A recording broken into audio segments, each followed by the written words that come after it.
Now it says it is. So now we're live. All right, here we go. Good morning, David. Hey, I'm looking down to double check and make sure. There we go. We're on. Do you know what's really interesting? What? You just manifested that Facebook.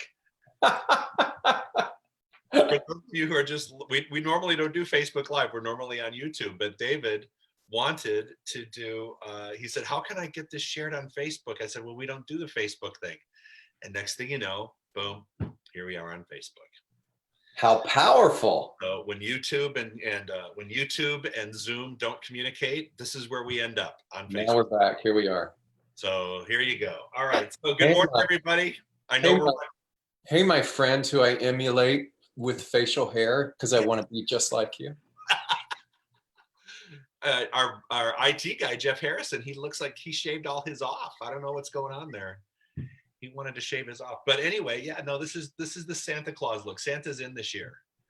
Christmas in July, I guess, is what we're going to call it. Maybe we should celebrate Christmas because we don't know what's going to happen in December. So anyway, good morning, CSL Palm Desert and beyond. We're glad you're here. I hope you could click in and join us. I'm sorry for the inconvenience. There was it wasn't on our side. It was actually on the side of the Zoom and YouTube not able to talk to each other. So we're glad you're with us. And I'm here with David Ault. David, David, you know what? Why don't you give them, how would you introduce yourself? I want to know how you would introduce yourself.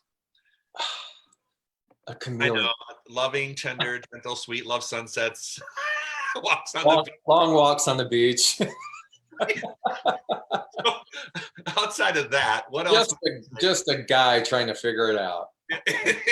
and be kind and pay attention. And you're international something now. I just read that on your title. I think I saw a title somewhere. I don't know what that is, but pain in the ass, maybe.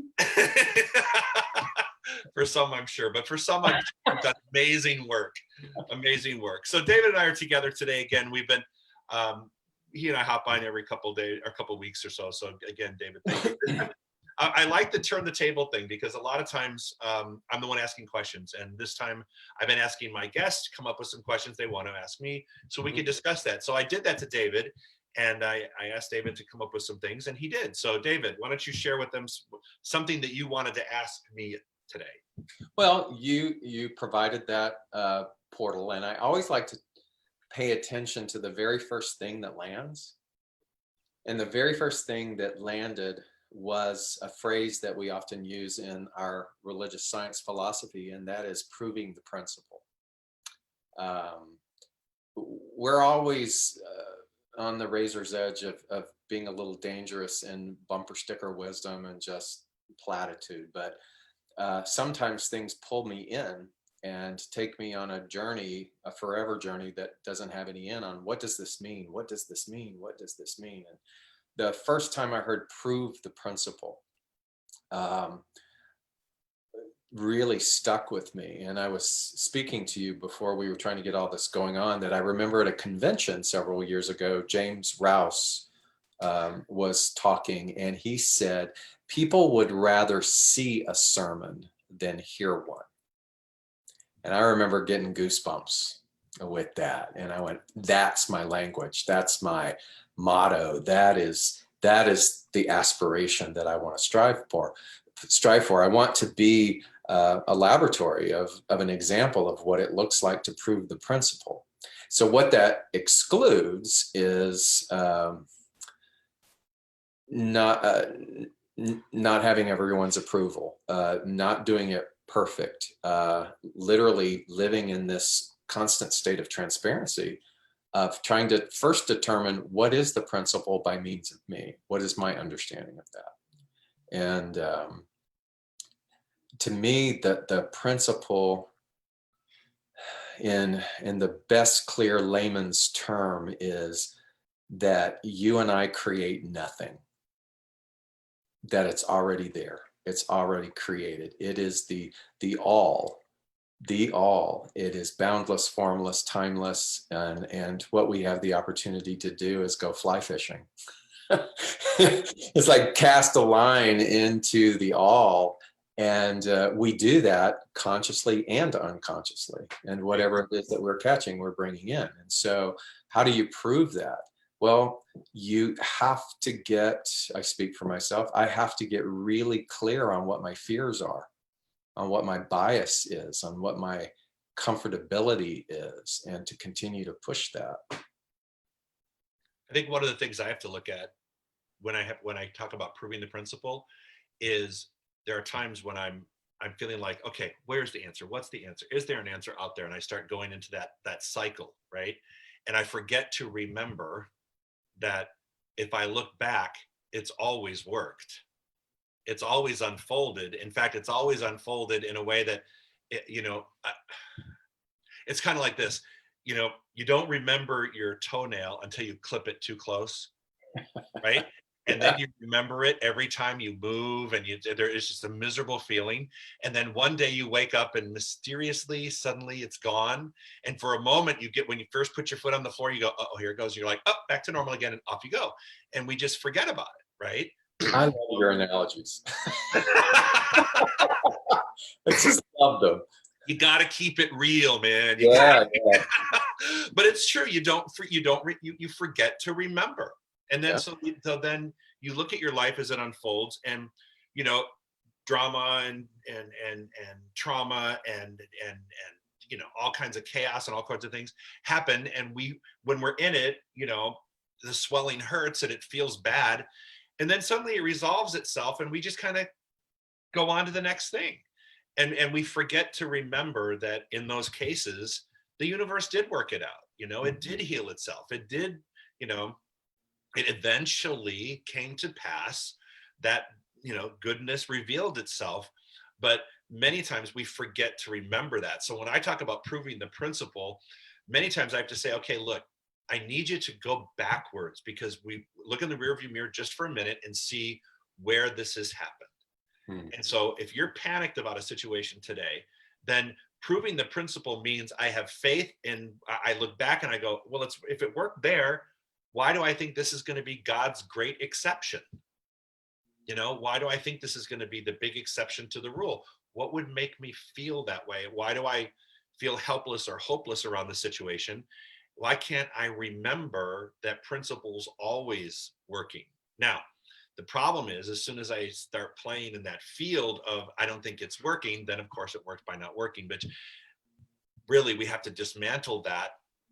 But I think you're absolutely right. I think that we do get into a bumper sticker kind of philosophy, and I'm always one to say, just prove it. And I'm not talking a parking space. I'm talking about you know something something you can point to and go, wow, that's kind of cool. You know what? I'll share with you what happened. I think I mentioned it earlier, with Trey.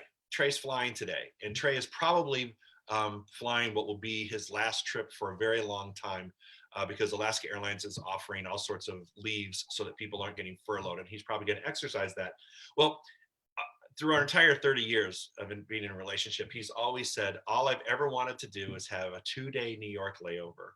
It's all I've ever really wanted. It's just once I get there, I feel like I will have reached the top, and I will just that's it. That's all there is, right? That's my peak, and not Paris, not Rome, but New York. Okay, so okay, good. He likes that. So he's off on his last trip today, and they canceled the second day of a 3-day trip. So now he's on a 48-hour layover in New York City, in his place.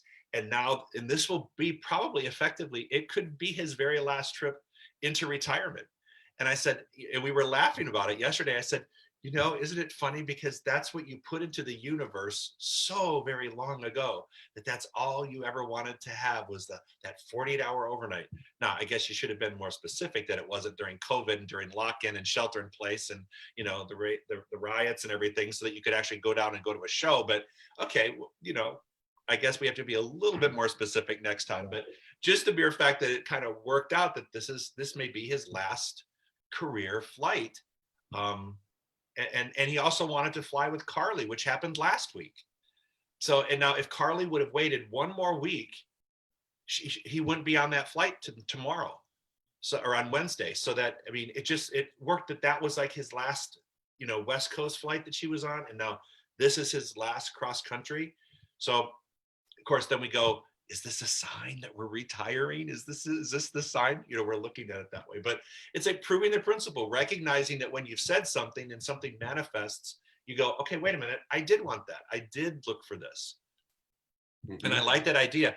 But I do think that people do come to see, I don't want to say a show, they come to see Sunday service. And my prayer is always that part of them, or they'll walk away with just some part of it, you know, just one where they can put it into practice. I mean, you know, as a minister, you throw so many things out on a given Sunday, and you just hope that, like the spaghetti, you think, okay, let that one stick on the wall, let that one stick with someone, and maybe if just one or two people walk out and something shifted, then we did our job. Yeah. Well, yeah, and I have this routine, this prayer that I say, and I invite the all within the all, to use me. I surrender to you. I let go of personality. I let go of agenda. I humbly give you a clean slate in order to use me as an instrument or mouthpiece. And my intent is that something lands that is a particularized tool for any individual who is ready to receive it. And then, Absolutely. boom, Yeah. that's all we can do. And then if you've ever watched, yeah, because I watched you talk, and if you watched me, I have no idea what's going to come out of my mouth. In fact, people always would laugh. They go, you know, it's so funny. They said, you're so predictable. It's like you get up and you start talking about something, you go down and you spin a little bit. Not You spin a little bit and then you come back. And then it's like, but they you spin and then you go, okay. And then you come back and then you go on to something else. And then then you walk down the trail again, you spin, come back. So they say that every time I put up a new PowerPoint, I go on a spin. So I'm spinning like 12 times in a service, you know? You're a It is weird. dancer. You're It a is, dancer. yeah, yeah.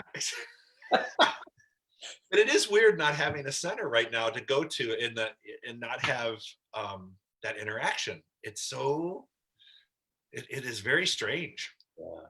You know, It always feels good to do this with you because there's a really nice rapport and ease yeah, that goes yeah. back and forth. But And and it's like you get to see someone's face instead of, you know, a lot of times I'm just looking into a camera and it's not what, you know, I'm not a radio show. You know what I mean? It's like this was never that was not my vocation, and doing online stuff into a little, you know, dot was never my thing.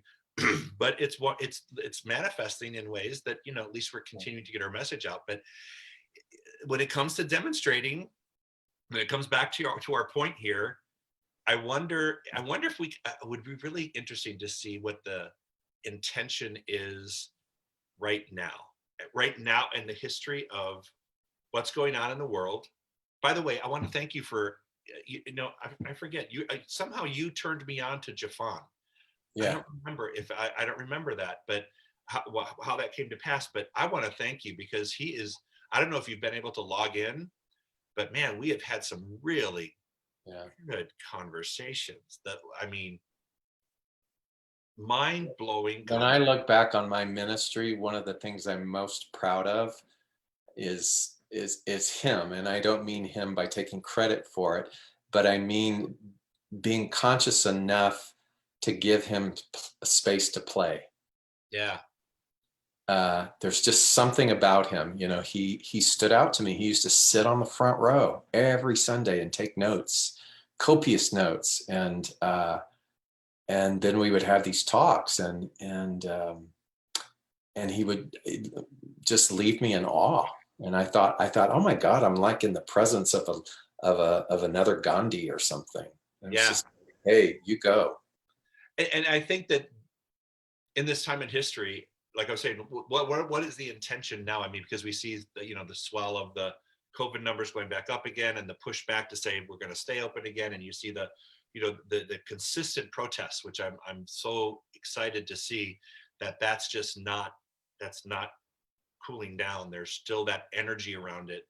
Um, and then the Supreme Court issued a ruling today that was monumental for LGBTQ people. And I mean, okay, so now what's our intention? What are we pushing into now? What are we moving into now? Don't you? I wish we could sort of get like a world agenda. Like I'd say, okay, where are we moving now? How is this going to work its way out?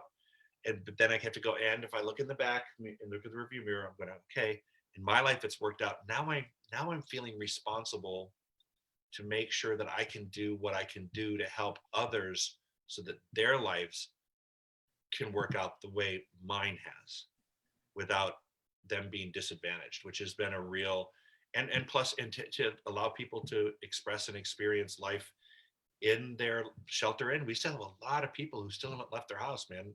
Yeah. I kind of forget that because I've been out and about, since I kind of had it. I'm feeling okay about going out and about.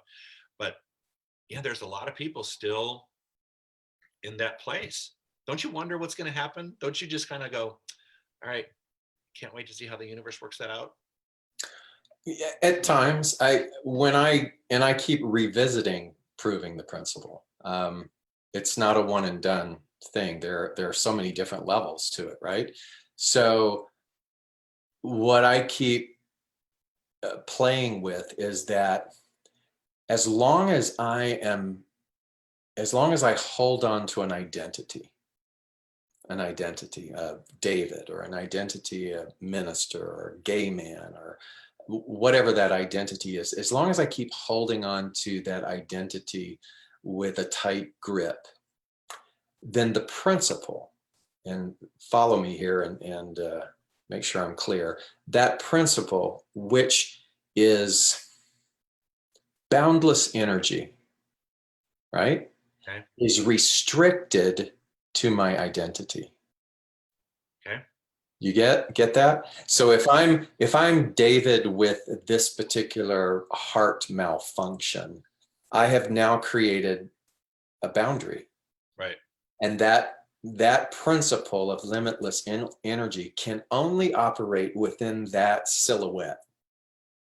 Okay. And so what I've been doing is how willing am I to keep letting go of the identities?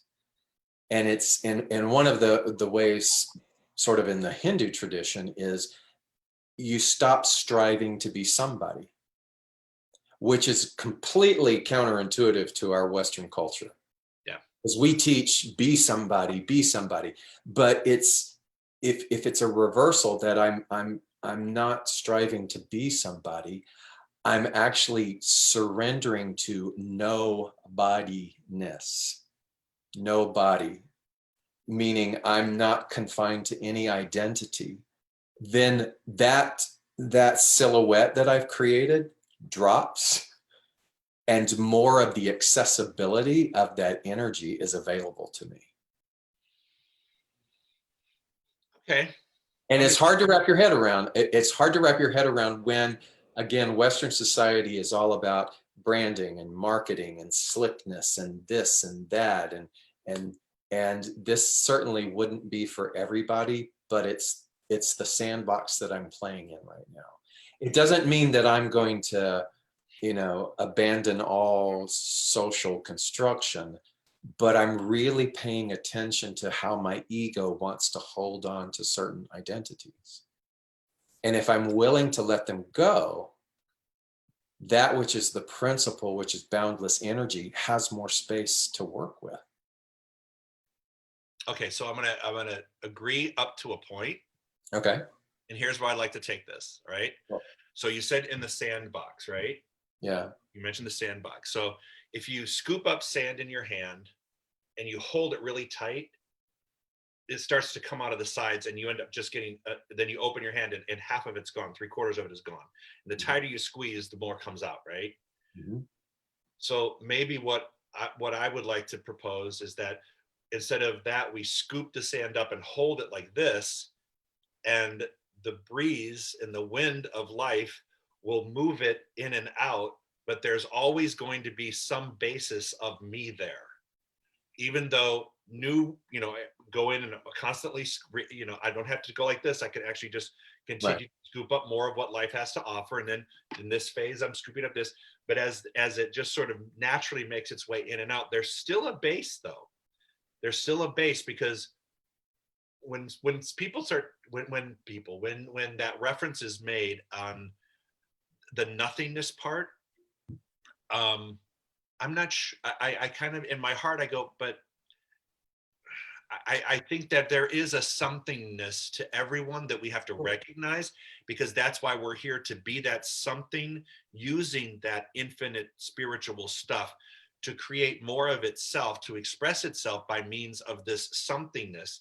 But if I Yeah. try to end up into a place where I feel like there's the lack of that, I don't want to say a title because it's not about a title, but it's the lack of definition. Um, But it's not lack of definition. And I hear exactly what you're saying. It's understanding that this that you're referring to is God or source or intelligence, whatever word floats your boat, right? And so it's the relinquishing of it's what would be the equivalency of like a renunciant. I renounce human ego right. and create this devotional path to God. Now there's many extremes of that, but what my experiment is I sit and I breathe, and in my stillness I go, what what identity am I most attached to? Right. And to me, this becomes the divine paradox, because the thing that I'm most attached to is the portal for a greater sense of freedom. Funny you should say that, because as I'm moving into this retirement thing, people are like, well, what are you going to do? Mhm. And I'm like, uh, right now, nothing. I don't know what that looks like. I don't want to go from one defined role into another. I just want to have whatever the period of time that is, to let it flow without defining one to the other. Like, you're gonna write a book, you're gonna keep talking. I'm like, you know what? No, I have no intentions of doing anything for a while, just sort of totally backing out and letting whatever needs to come forward. If anything comes forward at all, in terms of changing that Right. vocation. I may not have a vocation after this. It may be that I, sit on the beach with my, umbrella and stare at the ocean, and that's it for a while, right? But there's this constant need to move from phase, phase, Sure. identity. And because I look at, our daughter growing up, and all these phases, and relationships and marriages and kids, and I look at my nieces and nephews, and you look at the phases that we've been in, and phases where we're going, and they're all defined by labels. They're all defined by that. How does one effectively go into the openness of possibilities when there really is there is a desire to fit things into phases? Mhm. you know how do you say I can be open to that bigger thing when you know my biological clock is ticking in a certain Yeah. capacity for certain things? And it's a challenge to come to that balance, I think. Yeah. Absolutely. And that's where it just, the realization that the principle is only as free through me as my relinquishment of my identities. Yeah. I mean, it just because I'm one of these weird people that I'll latch on to the word infinite, and then I'll spend 3 years meditating on the word infinite and laughing at the fact that I will never reach Right. the ultimate understanding of that. And so that then becomes fertile ground for exploration. So if I'm going to prove how do you prove the principle of being an infinite creator of God, right? Unless there is a total surrender or a total transparency of not having to look polished, not having to get it right, not Well, of not being afraid of the messy, of all of those things. that's what you just hit the nail on the head. Yeah. Nobody likes to look messy.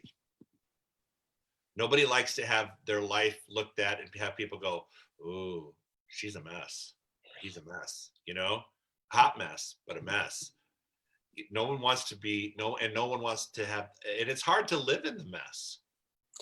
And what I find curious most about the time that we live in right now is that social media has really created a challenge for for uh, for a more pure transparency, because it's such a platform of polish. It's such a platform for polish. Interesting, polish, because it polishes up the good stuff and it polishes up the bad stuff. It gives it life. Yeah. It's true. So now, God, you know what though? Don't you sometimes just want to tap out? Oh, of course.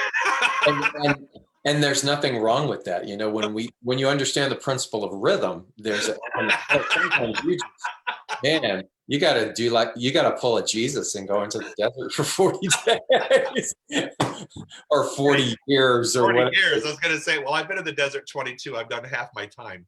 Yeah.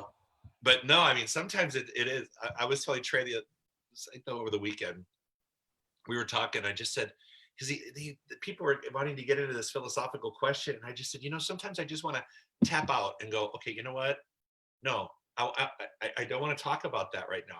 I'm overloaded with that. It's like, can we just, in fact, I think it was, God love her, my mother, she came over for her birthday and she started talking about some stuff and it had to do with, quantum physics and all this other stuff. I'm thinking, wow, okay, I just want to make a birthday cake here, Mom. I just want to get you your birthday cake. So yeah, I was kind of laughing about that because I just, sometimes it's just, and especially, and it feels like it, especially right now, because I think there was that shelter and there is there is so much online. There is so much, the world is taking advantage of this time to put material out there that can shift things all the way around.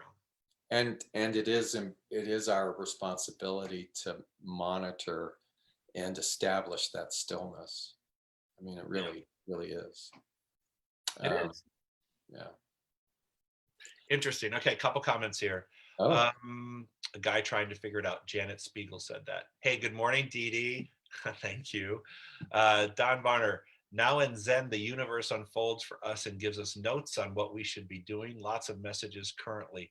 I'm just not sure what to do during this turbulent phase. Well, you know what? Just the fact that you're looking at the notes. Is it Dan? Dan.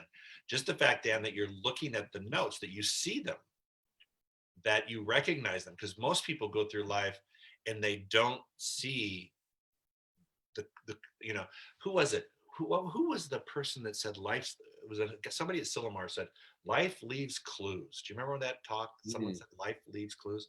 If people just would look at the things that are happening and take note of them instead of just brushing them off, their direction would be clearer for them in the next step, because there's more clarity. It's when we miss and aren't keeping our eyes and our ears and staying focused on our attention, when we miss those things, then we really do find ourselves in a mess. But I think, Dan, my comment to you, and David, you can respond to this too, is, what do you do during these turbulent phases where you see this stuff? It's like, do take note and question. One of the things that I've been doing, especially with Jafan, is questioning not just me, but people around me. In fact, I'll give you guys a preview of what's going to happen tomorrow. But tomorrow, Jafan and I meet every Tuesday. And after we had our talk last week about white supremacy and the whole conversation around that, Carly had several friends over they all came over after dinner, and they're all 22 years old. And I asked them, I said, okay, I want to, and I think they probably each had like one or two drinks. So they're like really chatty. And I said, so exactly, I want to answer this question. When I say these words, I want your immediate response. And I said, white supremacy. And every one of them went KKK. And I said, so if there's nothing between that, they said, well, that's what we were taught. So I can't wait to share with Jafan that I was kind of hoping that the new generation would have a different perspective. But I just had, 6 22-year-olds go, this is what I hear when I hear that. This is what I respond to. So I bring that up because it's like, now take note. How are other people perceiving this? You know Lola Wright, right? You know Oh Lola? yeah, I love Yeah, love. she's been posting some great stuff on her social media, and it makes you think. And so, Dan, what I'm thinking is there's a lot of stuff out there that's making me reflect about what I'm holding on to and what I want to like blow out of my experience. So that's what I feel. David, how do you feel when it said when you read that? I Dan, I think he answered you beautifully. What I would add to that is don't be afraid to make a mistake. Don't be afraid or timid or hesitant to honor an action that is pulling you for fear of that you're going to get it wrong. If for whatever reason there is such a thing as getting it wrong, then make amends quickly and keep going. But lean in, and as long as you operate from a pure intent meaning you're not invested in being right, you're just intending to be of support and you're teachable, then that's the best thing that you can offer. I think that's brilliant. Next comment. The phases are all God's consciousness unfolding from within you and out to the world. Absolutely. Whoever fancy inhabitant is. Fancy inhabitant? Yeah. Um, yeah, they're all God phases unfolding. It's interesting though how we have set ourselves up in these like, or I shouldn't say we. It's interesting to observe that people set them up on these 10-year, these decade-long phases, right?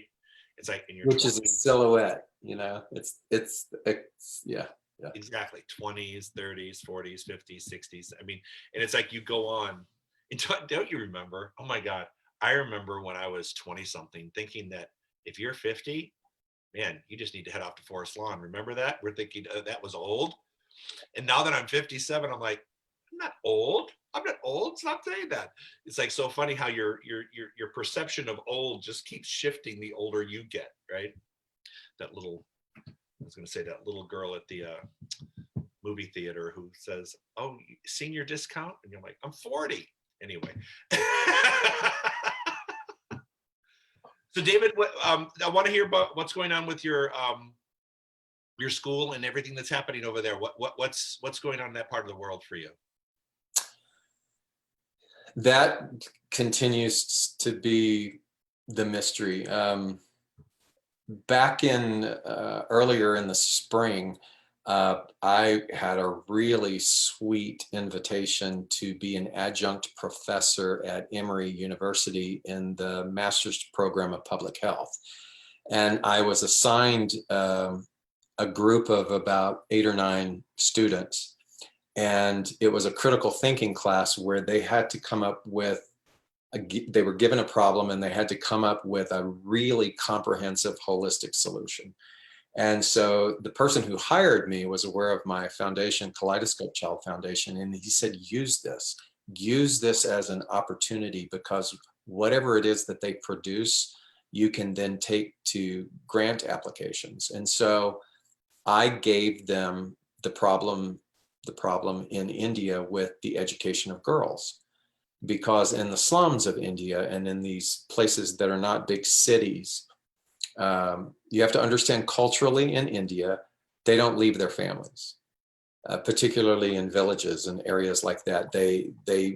If the girl marries, she then goes and lives with the boy, the man, that family, and she's basically in servitude to that family. In cities, it's a little more modernized, but in general, they don't leave geographically, they don't leave their families. And so it dawned on me a couple of years ago. I'm sitting in a slum in the cow barn that I've rented for a year to run this pilot program. And I'm just beaming because these kids have gone from illiteracy to doing fractions like that, which tells me inherently inside of them is just this potential that is waiting to burst if they're given the opportunity. And I'm so like, wow. And then all of a sudden I'm hit with this counter horror thought. What have you done? What have you done? You have opened Pandora's box, and now these girls will have no opportunity to use what it is that you're in the immediacy of that moment. There was no solution. Right. And it kind of sickened me a little bit because it felt torturous, because they were so brilliant and they continued to be brilliant throughout the whole pilot program. So I took that data and I went to the master's program at Emory and I said, here's the deal. Culturally, they don't leave their homes. There are no jobs available for them to use the knowledge that they're experiencing. The two industries that will always, always be needed is science, medicine, and technology. Science and medicine and technology. And I said, what can we do to allow those girls as they grow culturally to remain true to that, but at the same time have their own autonomy? And those students, and what ended up happening is we couldn't meet anymore because the university shut down because of COVID. But the program kept going on online, except all of my students are international students. So it was this real wrangling to try to get everybody together, and then they had to do their final presentation for their grade. But they came up with the most brilliant, comprehensive 10-year plan of, if you start now, this is the phase, this is the phase, this is the next phase. And we have a tract of land in Bodh Gaya, India, that my administrator's family, who is also a slum family, gifted us. They gave their most prized possession to us. Wow. Because I took a chance on their son, which made me boohoo, like Oh my gosh. And so we have this prized piece of land. And so the idea is within this plan to build an educational center, to build a business center, if you will, for these young, who will be young women, to operate in those two fields, but to do it in a way that they can still be home with their families. They did everything from solar energy to technology to equipment to curriculum to guest teachings to all the hygiene, all of the things that would be necessary in order to begin to implement it, which is going to take a very long time Sure. in the human concept. Yeah. But they came up with this. And so what I'm doing right now, as we continue to be in the limbo, is to create a task force of people who want to be involved in the unfolding of those phases. So it's interesting that at the onset you were talking about proving the principle, and that we kind of in a circular way end up right here, where you're back to that premise again. So it's interesting, the awakening process that you had. So I just want to backtrack and try to dissect this just a little bit for people who are listening, because when you shared the story, you're like, here, I'm so excited that that we broke into something and had something new and exciting to happen with these children. And then you realize culturally, wow, what have I done? And then yet the universe created that whatever the effect is becomes the cause for the new effect. Yeah. So then you start playing in the prove the principle. In other words, the secondary causation. You're actually going from what is this cause, or what is this effect, and how can it create the new thing?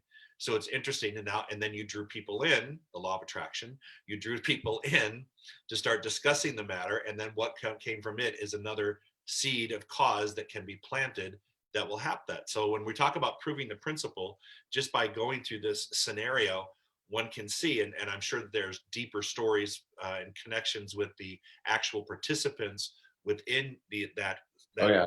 tank, that I'm sure that there was their laws of attraction and their laws of compensation, or whatever that is that they were working around.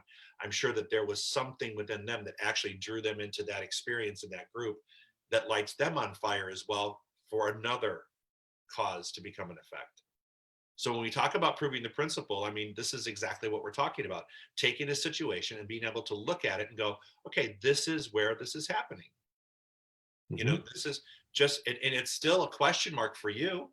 In other words, you're looking at the question mark of what's about to become. And, you know, when you say it's going to be a really long process, who says that? Exactly. You Exactly. just, you just created. I did exactly what we talked about. And Yeah. so I'm constantly willing to let all of those parameters be loose and open.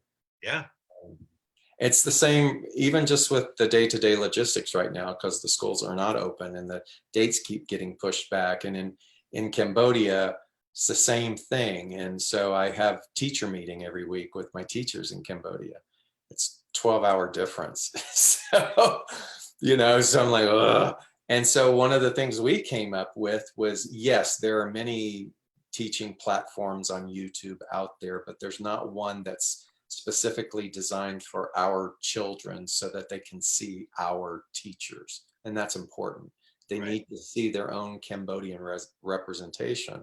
So now we're doing like 2-minute, 3-minute, 4-minute little vocabulary videos. Right. Teacher there, and I'm there, or another person on our board is there to begin to go into the villages, because pretty much everybody now has a cell phone.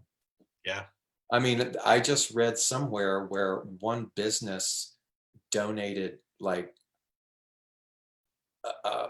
thousands of cell phones into these villages and communities, because it's the only way that these children can remain connected to classes. And so we're looking at how do we do that on our budgeting, to be able to go in and say, okay, here's your teacher, let's Right. practice, so that the momentum stays.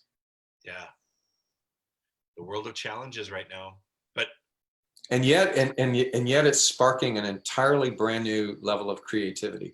And my teachers in Cambodia have never gotten along more than they are right now, isn't that amazing? because That's they're amazing. all working as a unit. It's Yeah. fabulous. Yeah. You can't work in a silo. You have to work together. Yeah. That's great. So we talked about proving the principle, and you're doing it. Yeah. I love it, David. We're about to wrap up for the day. Does anybody have any questions? If you do, put them in the comments. If not, we are going to call it a Monday and say thank you for joining us. Tomorrow is Jafan, and then I forgot, I left my schedule in the other room. Yes, here we go. Hang on one second. I have the schedule. Hold on. Don't miss Jafan. He's just incredible. Jafan Seeley. Go to Facebook, go to Instagram, follow this young man. He's just a brilliant light. Jafan Seeley, Seeley. Oh, I love him. He's so so good. cool. He's so cool. All right, so today was David. Jafan is tomorrow. The Sensational Six are doing their presentation on Wednesday. Jeff Harrison, the Swing Point Media guy that's actually pushed us and pulled us and created our online ministry since the start of COVID. Since we got locked in, he'd been doing it before, but now he's really put his heart into it. So he will be with us on Thursday sharing some insights. And one of Reverend Charles' friends, Daryl Jones, I guess he's a great speaker. Daryl's going to be joining Reverend Charles, because Reverend Charles is taking over, because I'm going to be gone for a couple of weeks. So I'm going to be off the grid. I'm going to actually try to make it off the grid. Oh my God, take me with you, please. Been quite the I keep fantasizing about an ocean here in landlocked Atlanta. The backyard hose is just not cutting it. Yeah, try being in the desert. Yeah, no, but well, anyway, so thank you so much for joining us today. Again, if you could continue to support the center, there's a love offering button that's usually right underneath this, or if not, you can go right to our website. We're answer the survey. Today's the last day for the survey monkey that we sent out, which is the application that we use to gather data. We put out a survey about when and how we're going to open the center, and your comfort level and how you feel you want to participate. We were thinking first week in July, but now we're thinking it's going to at least be in August. maybe even September. We have no idea of knowing. We're just watching numbers. We're doing it very scientifically, along with the CDC and the County of Riverside and the City of Palm Desert and our insurance carrier. So we're making sure that we're checking up all those boxes. So again, thank you so much for joining us today. Fill your survey out today. It's due today at 5 o'clock. If you don't have one, call the center. They'll get you one, or they'll actually get the information over the phone. I appreciate you showing up, everybody. Thank you. Have a great Monday, David. Thank you as always. I love you. You're welcome. Enjoy your time off. Bye-bye. All right. Have a great week, everybody, or have a great day. I'll talk to you